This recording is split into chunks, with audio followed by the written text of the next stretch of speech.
The period from late December to mid-January was certainly much colder than average, not just here, but most everywhere east of the Rockies. But when some websites began to compare this winter to the brutally cold ones of the late 1970s, particularly the winter of 76-77, I just had to shake my head.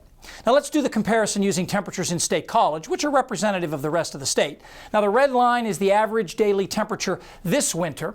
The gray line, the winter of 76-77. Now this goes from just after Christmas to mid-January. And notice there's only a few days when the red curve is below the gray one, and then not by much.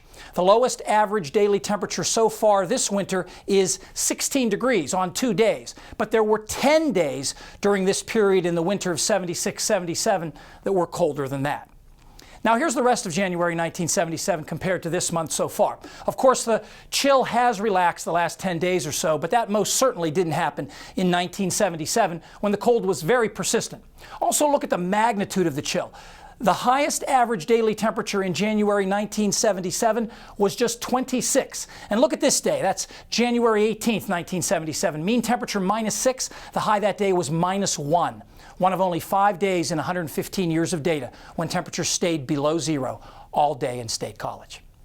Now for another perspective on that winter in Pennsylvania, let's go to Jefferson County and relive it using excerpts from a diary kept on the Verbeck family farm near Reynoldsville. They were kind enough to share their story with me as they struggled against the elements.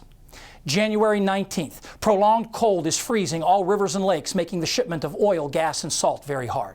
January 24th, sort of a warming trend with 2 days in the 20s. We were able to scrape the barn of all frozen manure. January 25th, the water is frozen between the shop and the old milk house. January 27th, Governor Schaap ordered all schools closed yesterday. The 28th, this afternoon, a blizzard came, and by 4 p.m., the temperature was down to 2 below zero. January 30th, we have had no mail or newspaper for 2 days. February 2nd, the snow piles along the road are over 10 feet high. Our kids have been off school a week now. February 3rd, we are staying up all night to keep water running to the barn. The 6th, the days and nights run together. It is a test of endurance. February 9th, the thermometer stayed at 32 to 34 degrees since 2 p.m. The first time since Christmas Day that it really got above freezing.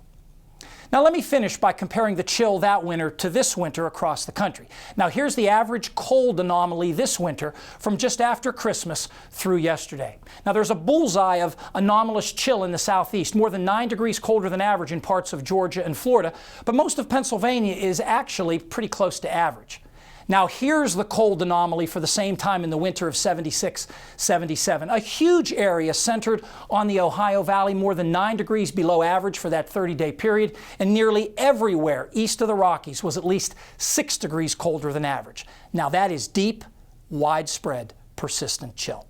And a chill has returned to the air in Pennsylvania the last few days. Fred is next to tell us how long it'll stick around.